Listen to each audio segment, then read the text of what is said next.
नमस्कार, स्वागत है आप सबका। आप देख रहे हैं अर्थनीति और मैं हूं कवीन सचान। दिवाली के तोहफे के तौर पर सरकार ने मैन्युफैक्चरिंग उद्योग को 1,46,000 करोड़ रुपए की सौगात दी है और ये सौगात उत्पादन से जुड़ी प्रोत्साहन राशि योजना के तौर पर दी जाएगी। इससे 10 उद्योगों को फायदा होगा और ये उद्योग हैं advance chemistry cell, battery, electronics और प्रौद्योगिकी उत्पाद, ऑटोमोबाइल एवं ऑटो पार्ट्स, फार्मास्यूटिकल्स, ड्रग्स, साथ ही दूरसंचार और नेटवर्किंग उत्पाद, वस्त्र उत्पाद, खाद्य उत्पाद, उच्च दक्षता सौर पीवी मॉड्यूल, वाइट गुड्स और विशिष्ट स्टील। इससे पहले सरकार ने करीब 51,000 करोड़ रुपए से ज्यादा की राशि मोबाइल बनाने वाली कंपनियों, ड्रग इंटरमीडियरीज और मेडिकल उपकरण बनाने वाली कंपनियों को पीएलआई के तौर पर दी थी। 12 नवंबर को वित्त मंत्री निर्मला सीतारमण ने 10,200 करोड़ का कैपिटल और इंडस्ट्री स्टिमुलस देने का ऐलान किया, जो घरेलू रक्षा उपकरण के लिए इंडस्ट्रियल इंसेंटिव के रूप में है। साथ ही इंडस्ट्रियल इंफ्रास्ट्रक्चर के लिए और ग्रीन एनर्जी जैसे सेक्टर भी इसमें शामिल हैं। तो समझेंगे कि इस पूरे के पूरे स्टिमुलस पैकेज की अगर बात करें और ख़ासतौर पर मैन्युफैक्चरिंग सेक्टर को लेकर इसकी ज़रूरत और इसके बाद इसका असर क्या होने जा रहा है भारतीय इकनॉमी में, मैन्युफैक्चरिंग सेक्टर में और ख़ासतौर पर इस सेक्टर से जुड़े रोज़गार को लेकर, इसे समझेंगे अपने दो खास मेहमानों के जरिए। हमारे साथ अशोक कुमार झा साहब हैं, former finance secretary, government of India में रहे। सर, बहुत बहुत स्वागत है आपका। और हमारे साथ अभिनव प्रकाश हैं, असिस्टेंट प्रोफेसर हैं इकोनॉमिक्स में डीयू में। आपका भी अभिनव बहुत बहुत स्वागत। अशोक सर, शुरुआत में आपसे करना चाहूँगा कि करीब 1,45,980 करोड़ रुपए का ये जो प्रोडक्शन इंसेंटिव का प्रोग्राम सरकार ने लॉन्च किया है, इसे आप कैसे देखते हैं और मैन्युफैक्चरिंग सेक्टर के नज़रिए से ये कितना महत्वपूर्ण है? मैं तो समझता हूँ कि ये जो अभी अनाउंस किया है ये काफ़ी महत्वपूर्ण है, क्योंकि मैन्युफैक्चरिंग सेक्टर इंडिया में काफ़ी सालों से स्टैग्नेट हो रहा है। उसका कंट्रीब्यूशन मैन्युफैक्चरिंग का टू जीडीपी कोई 14-15% जो बहुत सालों से था वही चल रहा है, डिस्पाइट कि different governments in the past उन्होंने कोशिश किया है मैन्युफैक्चरिंग को इनको ज़्यादा बढ़ावा देने के लिए। वो न्यू मैन्युफैक्चरिंग पॉलिसी का उद्देश्य था कि कम से कम 25% ऑफ जीडीपी मैन्युफैक्चरिंग के सेक्टर से हो, लेकिन वो भी हो नहीं पाया है। तो इसलिए मैं समझता हूँ कि मैन्युफैक्चरिंग को जितना भी ये पुश दिया जाए वो कम ही होगा। लेकिन ये कहते हुए लेकिन मुझे थोड़ा डाउट हो रहा है, क्योंकि ये आउटलेस तो बहुत अच्छे हैं। 1.46 लाख करोड़ अभी उन्होंने अनाउंस किया। उसके पहले जैसे आपने बताया कि 51,000 करोड़ का था, तो कुल मिला के ऑलमोस्ट 2 लाख करोड़ हो गया जो प्रोडक्शन लिंक्ड इंसेंटिव जो उन्होंने अनाउंस किया है। और सेक्टर्स भी मैं समझता हूँ कि काफ़ी अच्छे हैं, इन द सेंस कि वो अब ऑटोमोबाइल्स का battery cell is very important, तो उसमें उन्होंने फोकस थोड़ा दिया है। ऑटोमोबाइल्स, ऑटो कंपोनेंट्स फिर वो भी इम्पोर्टेंट है, क्योंकि इसमें कम से कम स्मॉल कार्स में और टू व्हीलर्स में हमारे यहाँ कुछ एडवांटेज है, कंपैरेटिव एडवांटेज है। हम एक्सपोर्ट भी कर रहे हैं ये प्रोडक्ट्स को, तो ये काफ़ी ये ठीक है कि इन सेक्टर्स को पुश दिया जा रहा है। लेकिन मेरा जो डाउट है ये सिर्फ दो वजह से है। एक पहली वजह तो ये है कि प्रोडक्शन लिंक्ड इंसेंटिव है, इसमें प्रोडक्टिविटी का कुछ मैंने बात नहीं सुना है। प्रोडक्शन आप बढ़ाइए, ज़रूर बढ़ाइए, लेकिन प्रोडक्टिविटी अगर नहीं बढ़ेगा सेक्टर्स का तो फिर हम कम्पेटिटिव नहीं रहेंगे। तो इसलिए मैं समझता हूँ कि प्रोडक्शन के साथ साथ हमें फोकस प्रोडक्टिविटी पे भी जाना बहुत ज़रूरी है।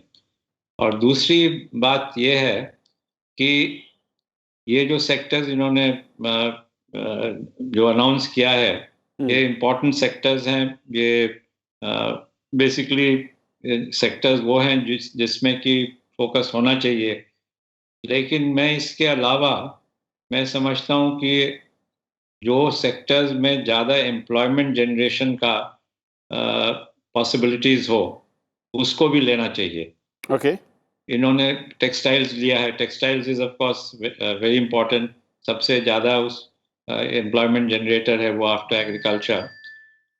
लेकिन उसके अलावा टेक्सटाइल्स के अलावा अब जैसे डायमंड कटिंग एंड पॉलिशिंग है, जहाँ जिसमें कि it is very employment intensive industry और लाखों लोग इसमें काम कर रहे थे।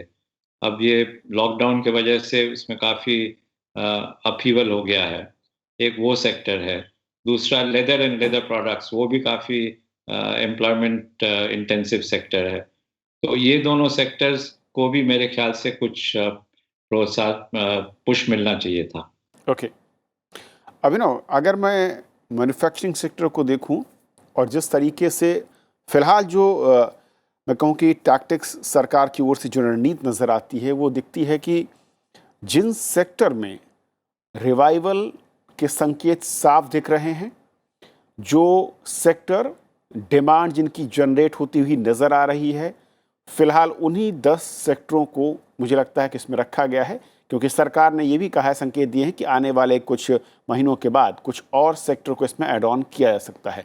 लेकिन एज अ मैन्युफैक्चरिंग पूरा सेक्टर को समझूं अगर मैं, तो वो क्यों महत्वपूर्ण हो जाता है इस तरह के एक राहत पैकेज के साथ, एक इस प्लान के साथ जो प्रोडक्शन लिंक प्लांट हैं उसके लिए, और उसकी भारतीय इकोनॉमी पर अगर मैं असर, उसके इम्पैक्ट को समझूं तो कितना बड़ा हिस्सा है?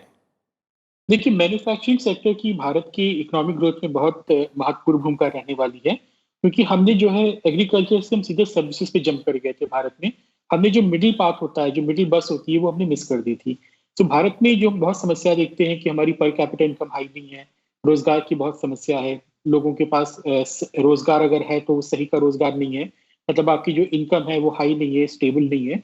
उसका कारण है कि भारत में जो मिसिंग मिडिल की प्रॉब्लम है, या आपके जो मैन्युफैक्चरिंग सेक्टर जो मिस रहा है, उसकी बहुत बड़ी समस्या रही है। अब देखिए, मैन्युफैक्चरिंग का जो पूरा कैरेक्टर है पिछले 10-15 साल में जिस तरीके से बदला है, उसको भी समझने की आवश्यकता है। अब आपके मैन्युफैक्चरिंग अगर सेक्टर को आपको ग्रो करना है, तो आपको ग्लोबल प्रोडक्शन नेटवर्क्स में अपने आप को इंटीग्रेट करना होगा। और ग्लोबल प्रोडक्शन नेटवर्क्स में दो तरह के हम इसको कैटेगराइज कर सकते हैं। एक होता है कि पार्ट्स एंड कंपोनेंट्स की मैन्युफैक्चरिंग होती है, एक होती है कि एंड असेंबली मैन्युफैक्चरिंग होती है, एंड असेंबली लाइन जिसको बोलते हैं।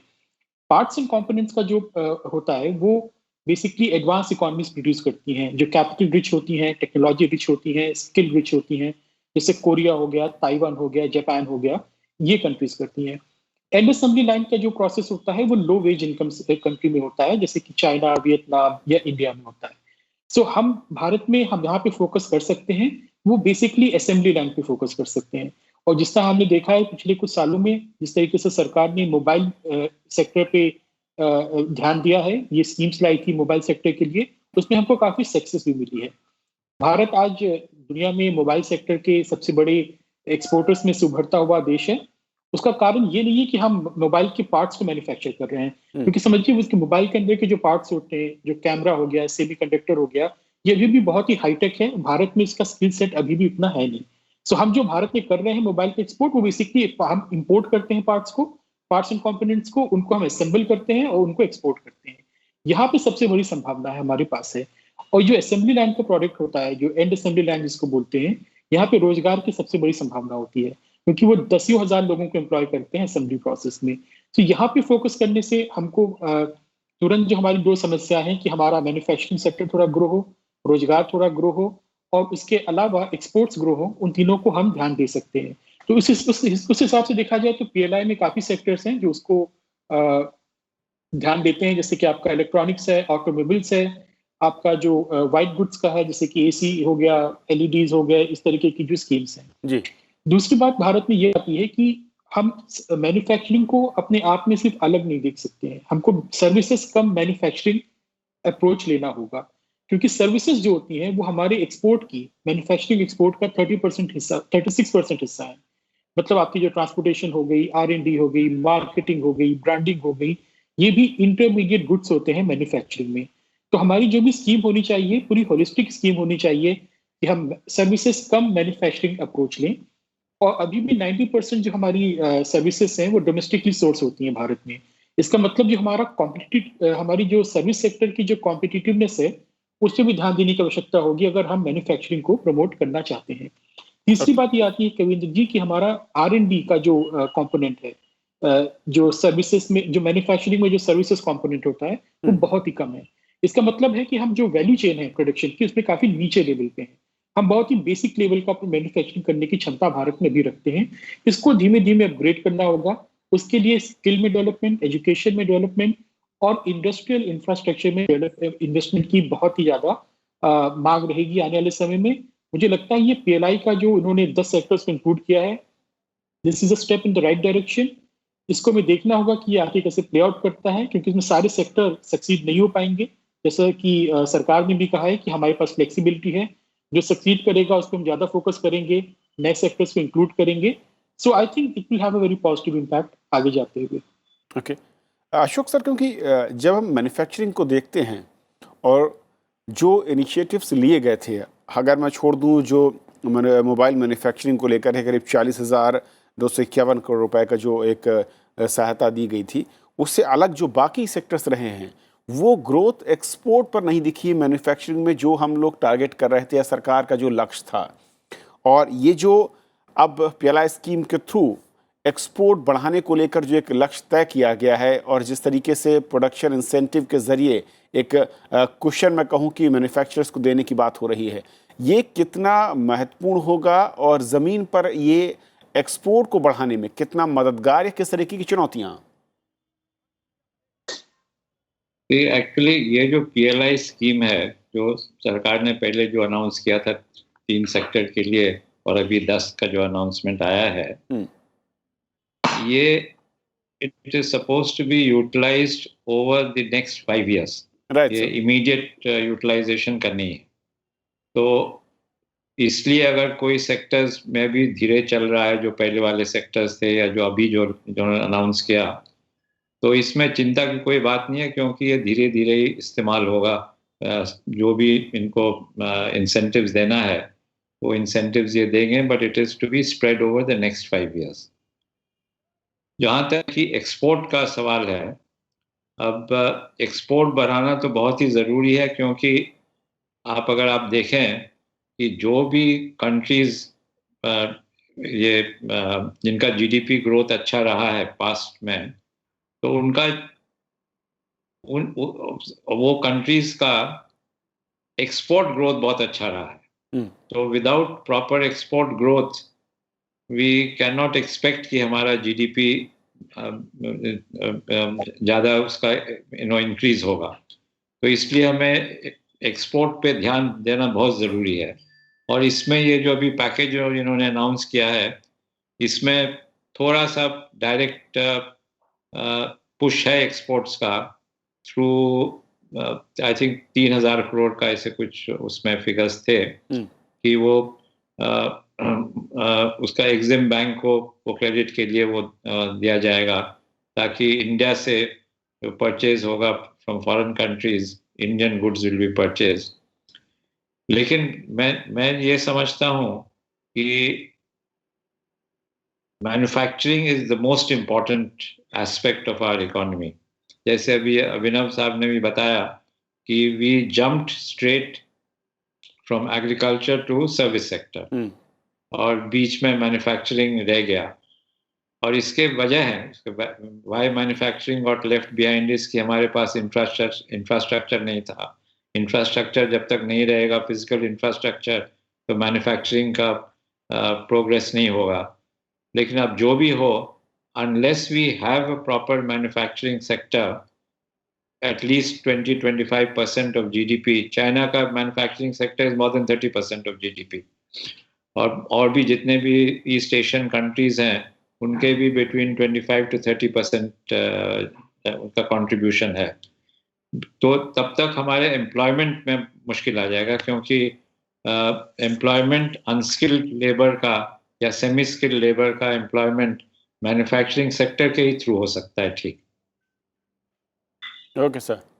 अभिनव, क्योंकि अगर मैं इन सेक्टर्स को देखूं, इससे पहले जो था क्रिटिकल की में था ड्रग और इंटरमीडिएट्स में, 6,940 crore, manufacturing of medical devices 3,420 crore rupees, और मोबाइल की जो हमने बात की। लेकिन अभी जो 10 नए हैं, इसमें कुछ ऐसे देख रहे हैं जो कि टेक्नोलॉजिकल, अगर फ्यूचर टेक्नोलॉजी के लिहाज से देखें तो बहुत ज़्यादा इंपॉर्टेंट और क्रूशियल दिखते हैं।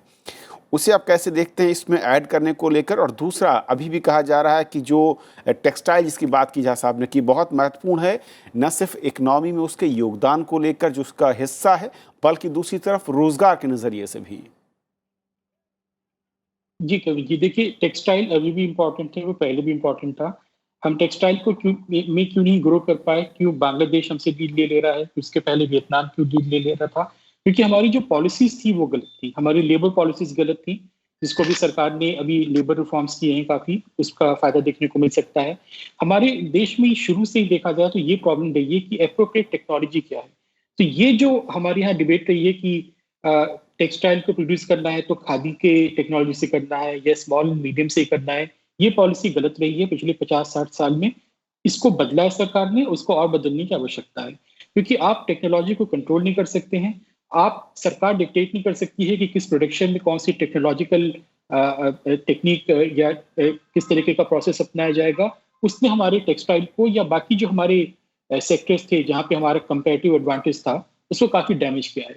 मुझे लगता है कि ये जो फोकस है कि हम इमर्जिंग टेक्नोलॉजी के सेक्टर को भी अब टारगेट कर रहे हैं, वो बेहतर है, लेकिन सरकार को किसी भी तरीके के रेगुलेशन से बचना चाहिए कि किस तरीके का प्रोडक्शन प्रोसेस हो, क्योंकि एप्रोप्रिएट टेक्नोलॉजी की डिबेट भारत में बहुत पुरानी है और बहुत ही डैमेजिंग है। तो ये जो हमारा रोमांटिसिज्म है कि स्मॉल स्केल को लेके या खादी को लेके या जो इसको हम बोलते हैं कि स्मॉल एंड मीडियम स्केल को लेके, वो काउंटर प्रोडक्टिव है।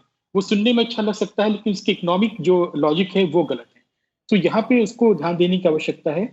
इमर्जिंग टेक्नोलॉजी में देखिए आपने इसमें ग्रीन एनर्जी पे फोकस दिया है, उसका भी मेंशन है। तो जो ग्रीन सेक्टर है हमारा, जो ग्रीन टेक्नोलॉजी है, वो आने वाले समय में काफी जो है क्या कहते हैं ग्रो करेंगी, क्योंकि पेरिस अकॉर्ड भी है, क्लाइमेट चेंज का भी कंसर्न है। हम लोग दिल्ली में है तो देख भी रहे हैं एयर पॉल्यूशन कितना है। तो उससे रिलेटेड जो इंडस्ट्रियल प्रोडक्ट्स होंगे, जो कंज्यूमर प्रोडक्ट्स होंगे, उसमें ग्रोथ की काफी संभावनाएं भविष्य में है।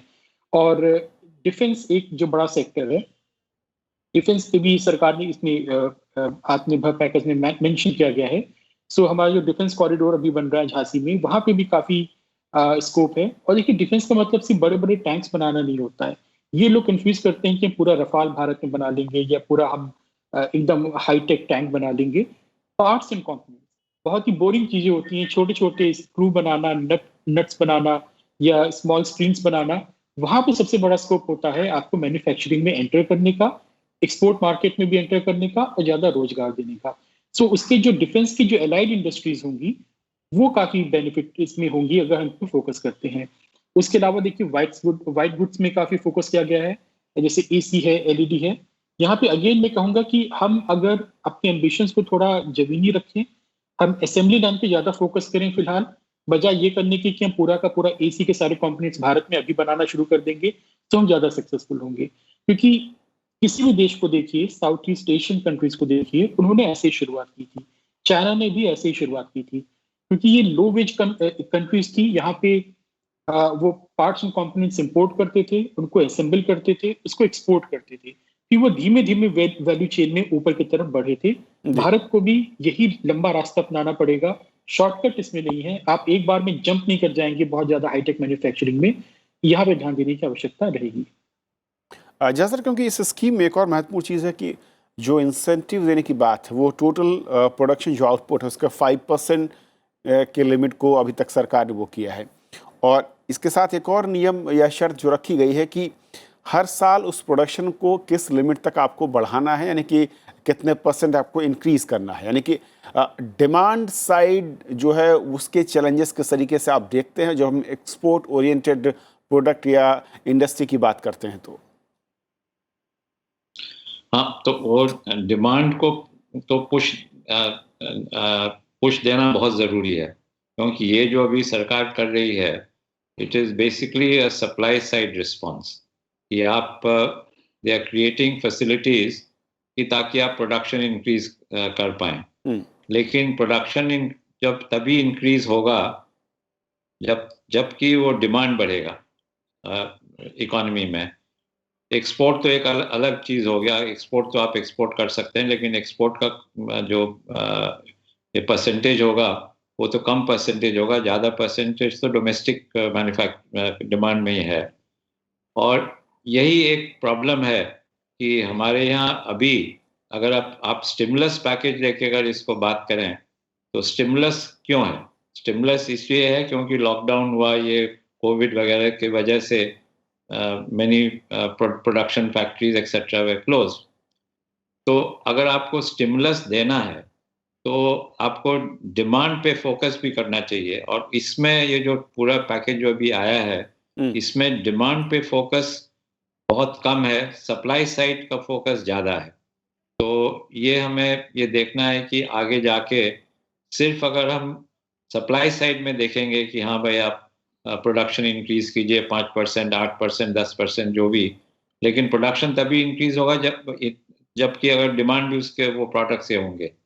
तो I think there has to be a balance between the demand side stimulus and the supply side facilities.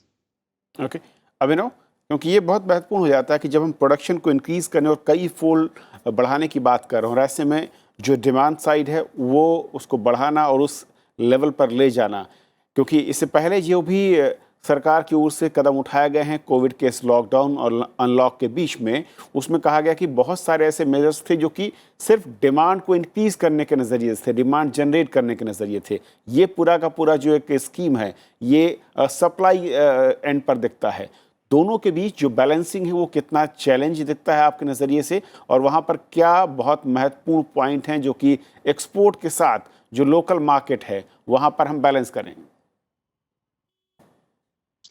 जी देखिए, इसमें सिर्फ पीएलआई की अनाउंसमेंट नहीं है, इसमें और भी सारे अनाउंसमेंट हैं, जैसे कि आपका पीएम आवास योजना है, आपकी जो रेसिडेंशियल रियल एस्टेट को लेकर योजना है, आपकी जो एम्प्लॉयमेंट को जो सब्सिडी देने को एम्प्लॉयर्स को देने की जो योजना है, उन सब का भी इम्पैक्ट डिमांड साइड पे पड़ेगा। क्योंकि देखिए, जब आपका पीएम आवास योजना में मेरे ख्याल से 18,000 करोड़ का एक्सपेंडिचर है, वो काफी बड़ा एक्सपेंडिचर है। उसके कारण जो है आपकी कंस्ट्रक्शन सेक्टर में थोड़ी तेजी आएगी, सीमेंट का, स्टील का प्रोडक्शन बढ़ेगा, एम्प्लॉयमेंट बढ़ेगा, तो इससे अपने आप डिमांड बढ़ती है।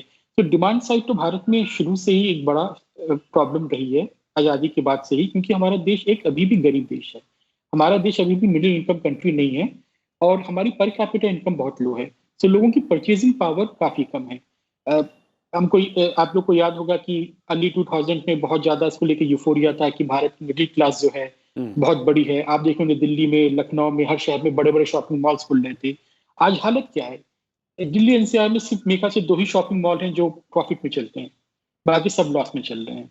इसका कारण है कि लोगों की परचेजिंग पावर भारत में अभी भी उतनी ज्यादा नहीं है। तो डिमांड की जो समस्या है वो हमेशा से रही है। तो यहाँ पे सरकार को और फोकस करना पड़ेगा। सरकार ने लॉकडाउन के समय से इसमें काफी किया है, सब्सिडीज दी हैं, कैश ट्रांसफर दिया है, लेकिन असली डिमांड की जो बात आती है वो डायरेक्ट एक्सपेंडिचर और इंफ्रास्ट्रक्चर से इम्प्रूव होगी, जो इसमें है। पीएम आवास योजना एक बड़ा कंपोनेंट है। उसके अलावा इंफ्रास्ट्रक्चर पे भी काफी इन्होंने जोर दिया है। National investment and infrastructure fund पे भी इन्होंने इंफ्यूजन किया है। सो वो डिमांड को स्टिमुलेट करेगा। और जहां तक लोकल की बात है, देखिए ये तो एक हैबिचुअल होता है कि लोग कहाँ से खरीदना चाहते हैं। तो हमने पिछले कुछ साल में देखा है किस तरीके से सारा का सारा परचेजिंग जो है खासतौर पे बड़े शहरों में ऑनलाइन प्लेटफॉर्म पे शिफ्ट हो गया है, जैसे फ्लिपकार्ट हो गया, अमेजन हो गए हैं। लेकिन मुझे लगता है कि फिर से अगर हम इसको रिवाइव कर सकें कि लोग की नेबरहुड मार्केट का जो कॉन्सेप्ट है, तो उसके कारण मेरे ख्याल से काफी जो है जो लोग परचेजिंग पावर हमारी लोकल पॉपुलेशन में ज्यादा जाएगी। जो हम खरीद रहे हैं सामान वो हमारे छोटे दुकानदारों के पास ज्यादा जाएगा, तो उसके कारण भी एक डिमांड जो है स्टिमुलेट होती है लोकल मार्केट्स में। लेकिन वो तो हैबिचुअल है, वो तो इंसेंटिवाइज करना पड़ेगा लोगों को। That can not be dictated. Okay, जहाँ सर एक चीज़ जो मैं कहूँ इस पूरी स्कीम को, क्योंकि जो इम्प्लीमेंट करना है वो इंडस्ट्री को करना है, उद्योग जगत को करना है।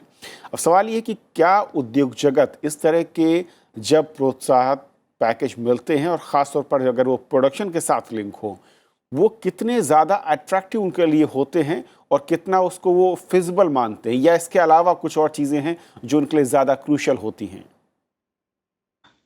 See, basically factors of production, basic factors of production 3 हैं: लैंड, लेबर एंड कैपिटल। तो सरकार को ये करना चाहिए कि ये तीनों फैक्टर्स ऑफ प्रोडक्शन, एक तो इनका प्राइस कम्पिटिटिव हो। अब जैसे लैंड का ही देखिए, अब लैंड एक्विजिशन एक्ट जो पास हुआ, जो अभी है, जो करेंटली जो लागू हो रहा है, it is a very very complicated act in the sense कि इसमें cost of land acquisition is very high. तो land is going to be a serious problem for expansion of industries. Labor ka luckily government has come up with some schemes in the recent past, जिसमें कि उन्होंने कोशिश किया है कि labour laws को rationalise कर दें, और ताकि जो भी अभी है disadvantages of stringent labour laws, वो उसका इफेक्ट कम हो जाए। अब कैपिटल तो यहाँ पे अब main source of capital is the public sector banks. Public sector banks का एनपीएस आर वेरी हाई, तो वो लेंड उतना कर नहीं पाते हैं जितना उनको करना चाहिए। तो जब तक हम we do not resolve these three basic issues of land, labour, capital. अब चाइना, एवरीबडी सेज कि China has done very well. How did they do so well? All these three factors of production were controlled by the government, और इन्होंने ऐसा किया कि these three factors of production were available to जो भी अपने उद्योगपति होते हैं वहाँ पे, although initially it was the state only, so it was available at a reasonable price and easily available.